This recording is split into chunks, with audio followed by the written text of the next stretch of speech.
Hi friends, ఇక్కడ మన రైతు వరి నాటు వేసి 25 రోజులు అవుతుంది. ఇతడు మొదటి దఫా ఎరువులు వేసుకొని కలుపు చేయించుకున్నాడు. కలుపు తర్వాత ఆరబెట్టించాడు. ఇలా 2 నుండి 3 రోజుల వరకు పొలాన్ని ఆరబెట్టించాలి. వరి నాటు వేశాక నాటు నుండి 25 రోజుల వరకు పొలాన్ని ఆరుతడిగా అనగా ఒకరోజు వాటర్ ఒకరోజు ఆరబెట్టించడం చేయించాలి. పొలాన్ని ఆరబెట్టడం ద్వారా అనేక ప్రయోజనాలు ఉన్నాయి. ఆరబెట్టడం అనేది వ్యవసాయంలో ఒక ముఖ్యమైన ప్రక్రియ.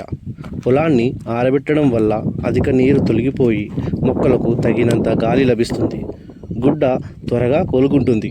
వేరు వ్యవస్థ మెరుగుపడుతుంది. పొలాన్ని ఆరబెట్టడం వల్ల నేలలోని సూక్ష్మజీవులు చురుగ్గా చేయడానికి అవకాశం లభిస్తుంది. ఇవి నేలలోని సేంద్రియ పదార్థాలను విచ్ఛిన్నం చేసి నేల సారాన్ని పెంచుతాయి. అధిక తేమ వల్ల తెగుళ్ళు పెరగడానికి అనుకూలమైన వాతావరణం ఏర్పడుతుంది. కాబట్టి పొలాన్ని ఆరబెట్టడం వల్ల ఈ సమస్యను నివారించవచ్చు. పొలాన్ని ఆరబెట్టడం వల్ల ప్రధానంగా ఎక్కువ పిలకలు రావడానికి అవకాశం ఉంటుంది.